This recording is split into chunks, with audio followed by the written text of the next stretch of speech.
the dress code of the people. So if you happen to see some of the, I remember my parents, my dad, my mom, when we were young, in the whole China, everybody wear the same style of clothing and same color. You can't imagine that actually if you haven't seen it in person. But then gradually, in towards the 80s, 90s, things just changed. So you are allowed to have more freedom, and the living standards are growing so much better. And then the variety comes in, the color comes in, and then you started to see the goods from the West, from Japan, from everywhere started pouring into the country. I still remember the first time I tasted the Coca-Cola in a glass bottle, and you have to go to a special shop to buy it. And there was it's quite an experience. I still remember the taste of that first bottle until today. Welcome to the Immigrant Experience in America, an immigrant human library, where we amplify and humanize the experiences of immigrants in the United States and around the world. Listen in as we add another story to our immigrant human library.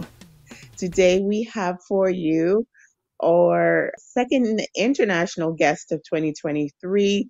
His name is Liu Liu, joining us from the United Kingdom. Welcome. Thank you, Simone. Thank you very much for inviting me to this program, and welcome to the listeners. Awesome. I'm looking forward to sharing your story with our listeners around the world. So, Liu, am I pronouncing your name correctly? It's Liu, correct? That's right. Yes, it's Liu Liu. That's correct. Very good. Can you tell us a bit about your heritage and where you're from and how you ended up in the UK? Sure. I grew up in the southwest part of the country in China. So I don't know if any of you have ever looked at the map of China. It looks like a big chicken. So the most familiar places you hear a lot, like Hong Kong, Taiwan, it's on the south side. So Taiwan is like the chicken feet, and Hong Kong is around the tummy area. So I always say to people, I'm made in China, and also from the best part of the chicken is the chicken's bottom. It's Sorry. indeed it's a province called the Yunnan province. The city is called Kunming. So the province itself borders with Myanmar or Burma and Vietnam. And the city I grew up, Kunming, has a long history tied in with America as well. During the Second World War, General Schneider set up the Flying Tiger to help the Chinese. The headquarters set up in Kunming, yeah, and also it's a starting place of Burma Road from Kunming to Myanmar during the Second World War. So it got a long history with American people. So it's a beautiful place. So in China, there are 56 minority groups, people groups. And then in Yunnan province alone has 28. So I belong to the majority group called Han people. So so that's where I come from. And how I end up in the UK, it's I was working in the university language center, Yunnan University, as the Foreign Affairs Secretary. And then I was on the management side. We are teaching international students Chinese. So students are coming from over 100 countries at the time. And then my wife, Alison, she happened to be one of the students, came from the UK to study and work there for 3 years. And then we met each other, and then we fell in love, and we got married in Thailand. That's another story for another day, and then we came over to the UK. So I've been here for nearly 22 years now. Wow. Amazing, amazing. How was it during the transition? The transition is quite an interesting journey, I have to say. There are few things really struck me during the transition is when I was working in the university, so I ended up with a good job at a young age in my 20s. It's a respectful job. And then, yeah, I really enjoyed that as well. It's quite a nice international community. And then when I moved to Thailand, then it was a challenging time. The story goes when we got engaged in 1998, actually, or 1998, that's right. So, and then we just came back. I came to the UK, visited her family, and then we went back to China. And then there's a terrible incident happened. It's during the NATO campaign to Kosovo, they happened to have bombed the Chinese embassy. So the whole relationship gone really soured with the West. And then there was a worry that the country will close up, and then they might ask all the foreigners to leave. So we will end up being apart for nobody knows how long. So it was a panic. And then we dashed for Thailand because Allison's work has a team in Thailand as well. And I happen to know through my work in the university, the Thai consulate based in Kunming. So he gave me a visa, and then we rushed to Thailand. And then we lived there and worked there for nearly a year. But unfortunately, the visa he gave me is quite a weird visa. It's like some kind of a special visa. But then when I landed in Thailand, I'm out of his favor because he's out of his reach, out of his favor. Nobody understands how to work that visa out. So I end up living in that country with have to go to the immigration office every 15 days or every 30 days to extend my visa in order to be legally stay. So it's a hugely stressful time. So when we come to the UK, Alison have to leave Thailand 3 months in advance to come to the UK to find a job, to secure a accommodation in order for me to apply for a visa to come to the UK. So the whole process was quite stressful. So we were apart for 3 months. On the first year, we got married. So we thought we were going to come to the UK to have another wedding ceremony because none of her family could attend our wedding in China and Thailand. And then by the time we got to the UK, I got to UK, we were just exhausted by all the visa processes. So, but yeah, I was there. And then I started to work straight away. I was really fortunate. I got a job in a hotel. In England, it's called the pub, but in the US, it's called the bar. So every hotel has a bar. So I got a job in a hotel bar. Within a week, I landed in the UK. So I was fortunate. But it was a huge challenge to my identity. So I was wondering how on earth I worked in university and then ended up working in a bar. And then I worked there for 3 months.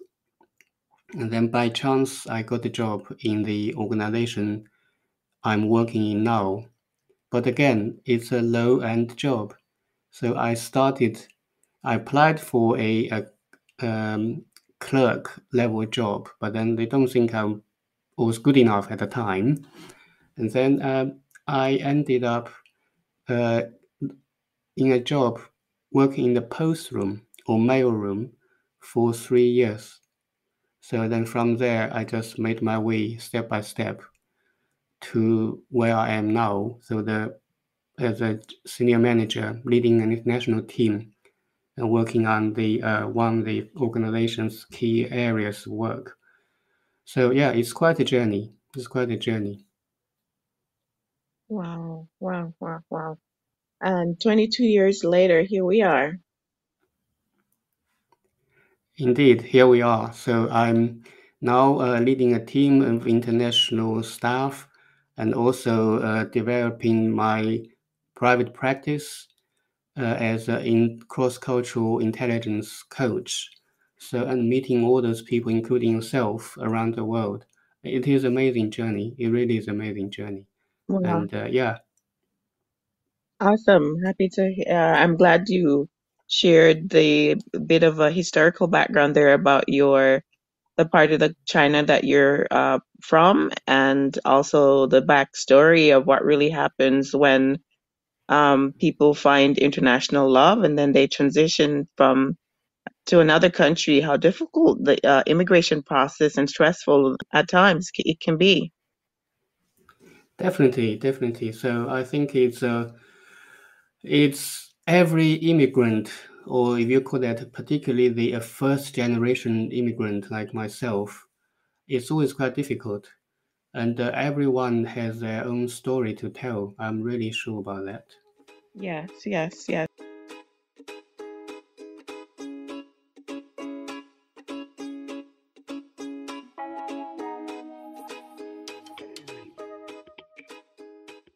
I wonder, is there any additional information about what life was like in your formative years in China, growing up, and what was China like during that season?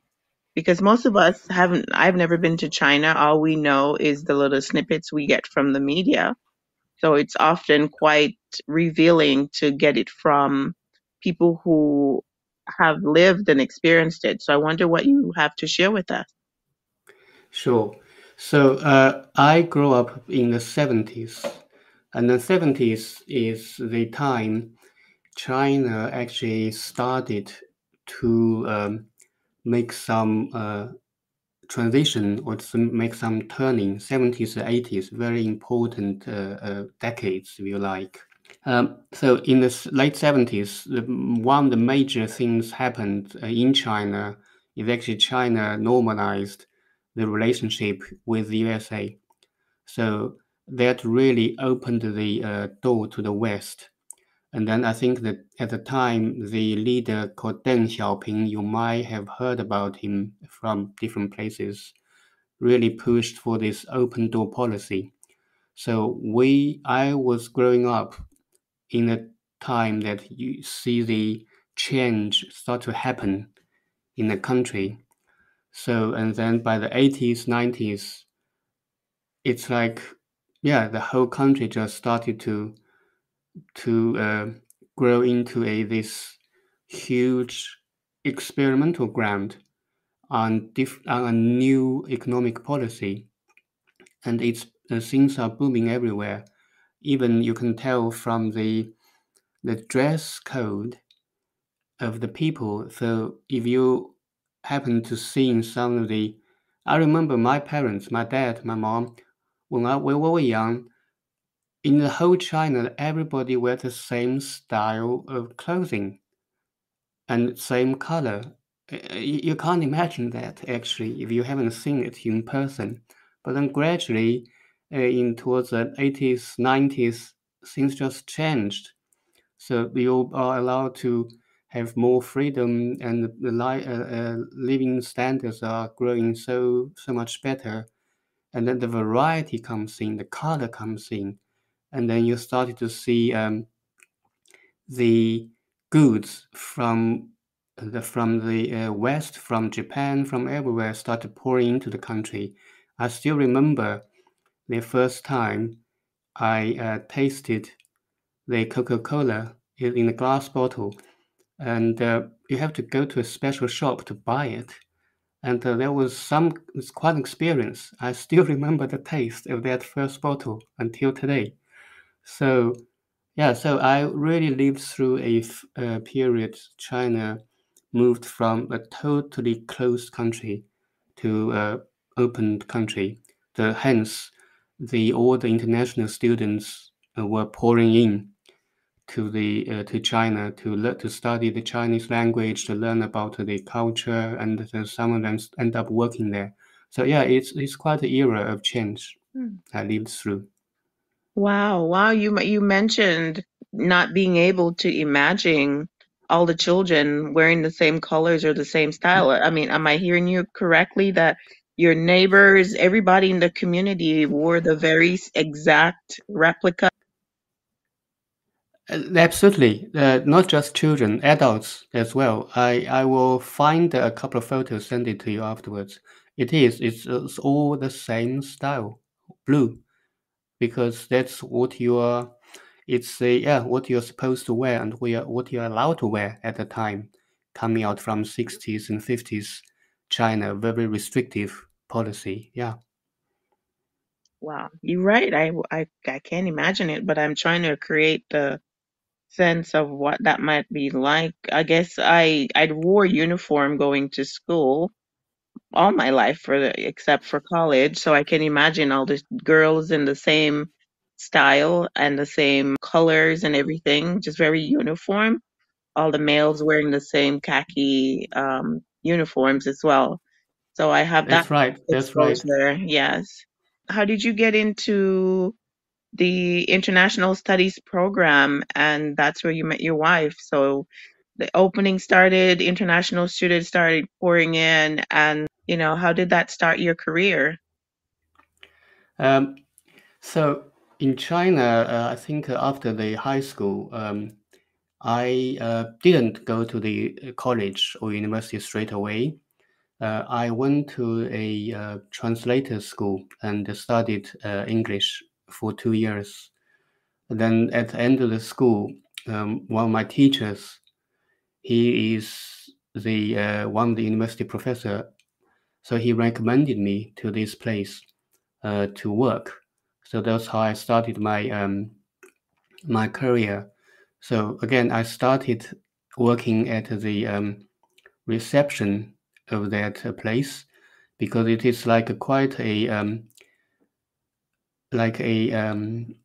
institute. So, but it has its own accommodation and the dining area and the teaching quarter, everything.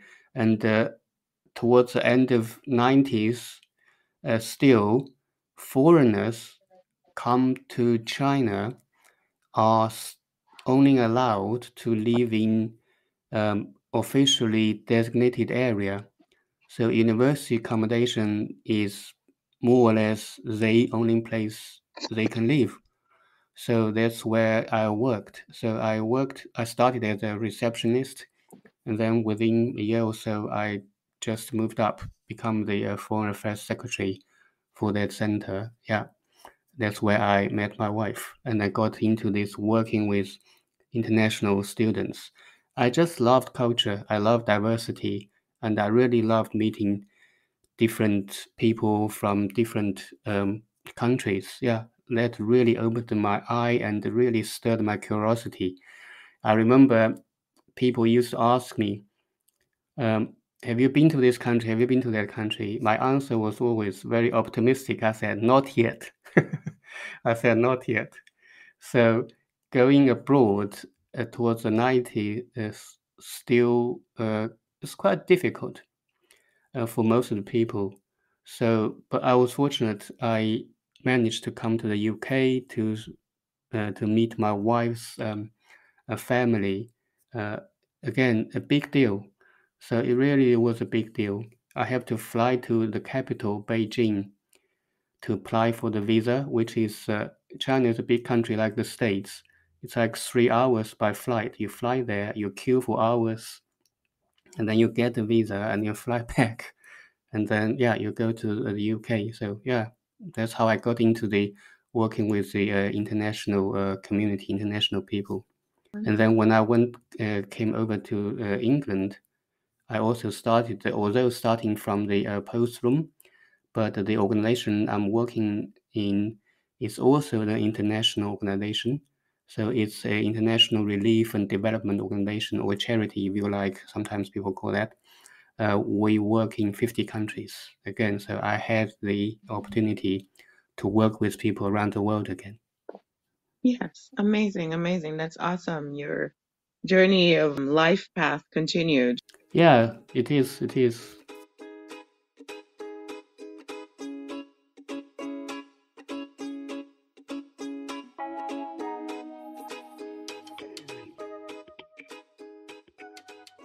So tell us a bit about, what you do today and I guess, some of the work that you're doing with your coaching practice.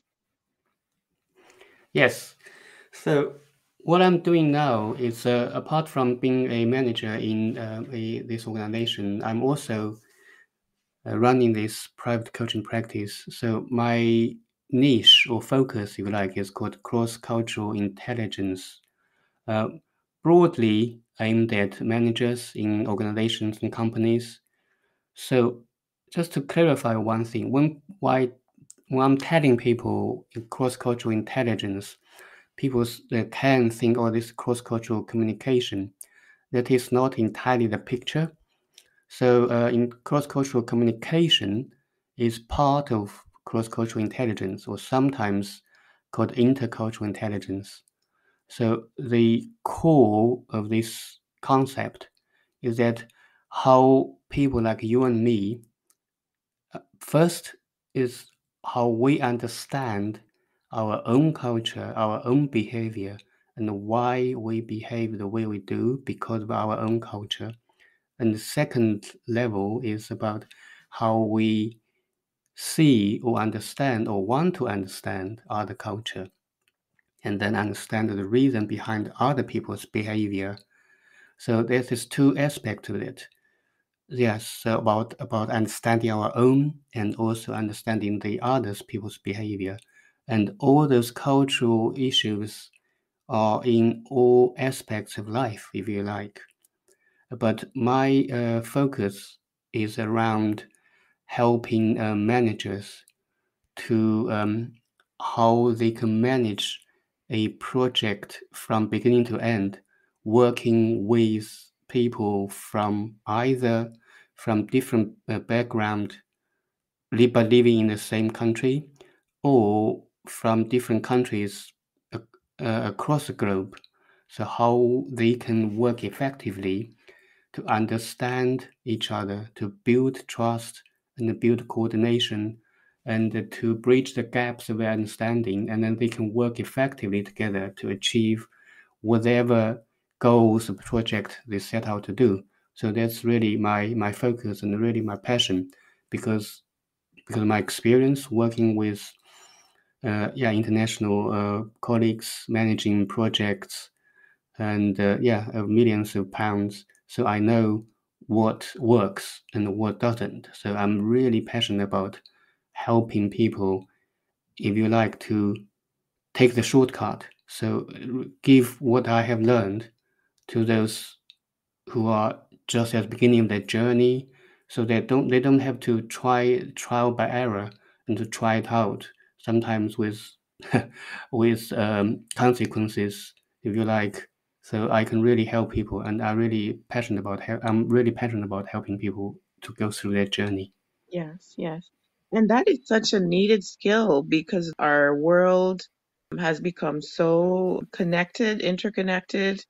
Travel has increased, the internet and technology has brought the entire globe together, and so many of us are working with colleagues around the world, and now with people going virtual, it appears that it even might become more so in the near future.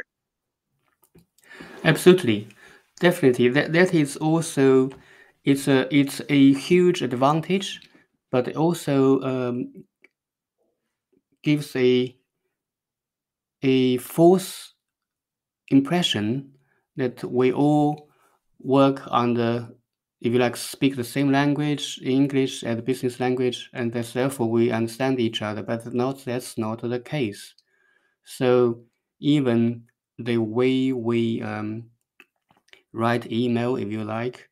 So I remember that I started communicating with you, we just started to exchange messages quite quite to the point, short and concise.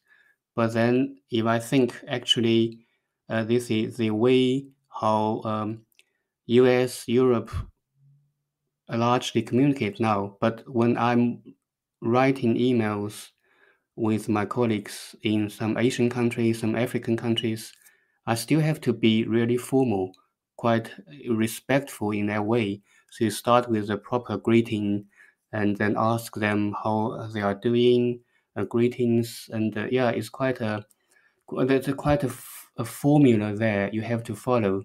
Otherwise, they would just still see you as disrespectful.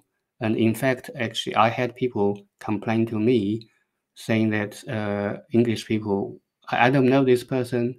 Why she or he writes such short message to me? I don't know what's happening. So people get offended. So these are just, it's quite, yeah. Then all of a sudden you think, oh, actually, we still have our differences. Yeah. Well, and as I think about myself, I am now the hybrid of what I call a high context culture and now living in a low context culture for 20 plus years. And I go back and forth between both, where I sometimes don't expect that formality, but sometimes I feel like I still want it because sometimes I will have, if somebody new reaches out to me and they, for example, just go right into asking me for something, I would think to myself, boy, this person didn't even ask how I'm doing, and they're immediately just going in for the ask. Yeah. And so it all depends. I'm still trying to unravel this new person that I've become because I'm realizing more and more that I'm very American in my communication and the way I see things. And when I'm communicating with folks who have been in a longer in a high context culture, that their expectations can be different, and the way I view them is quite different now that I've been living here for 20 plus years. Yeah, yeah, definitely agree. I think for our listeners' benefits, the so-called high context culture and low context culture means in the high context culture, normally it means culture has very long heritage and long history. So you have a lot of the shared experience, shared memory, and people, when people communicate, they refer a lot back to the history and yeah, and to the ancient literature, um, idioms, so that everybody with very little words, everybody understand what it means because you all grew up through that kind of cultural background and history. While in the low context culture, that's not the case. Is that you have to really be very factual, very detailed to the facts and in relates with regard to information, because people from different background, if you assume they should understand, and then you end up people will end up not understanding. I think that's a difference. Yeah, it is difficult to. I am struggling like you when I'm communicating with my family and friends back in China, and sometimes they can be so high context, and for an outside a person, it's just totally it's like a code. So one day within the kind of on the social media, one of my friends, he posted a photo of him because he calls himself Mr. Ma, means is a horse. He posted a photo of a horse with a little bird sitting on the back of the horse. So I took a look at the photo. I said to Alison, my wife, I said, "Oh, it's a shame. He broke up with his girlfriend. Now he's on his own with a daughter again." And Alison took a look at the photo, said, "How on earth did you get that?" Yeah, so that is a typical example of high context. So you really have to be in that culture to know what code they are talking about. Right. And it can be exhausting, I think, for me when I was younger and I was immersed in the high context, more communal culture, I could pick up on the codes and how people communicate without really saying what they want. And and today I find myself trying to figure out, like, what are they actually saying? Because we're dancing around the issue, but nobody's really getting to the point. And I find it kind of frustrating for me today as I've gotten older and, all my work life has been in a low context culture, to the point, you say what you mean. And, but it can be frustrating at times when you realize that people they're saying what they want to say, but not really saying what they want to say. So it can be so confusing. Join us again next time for part 2 of this episode. We thank our listeners around the world, and we appreciate your continued support as we build our human library. Please remember to give us a 5-star review, subscribe, and share with your friends, family, and circle of influence.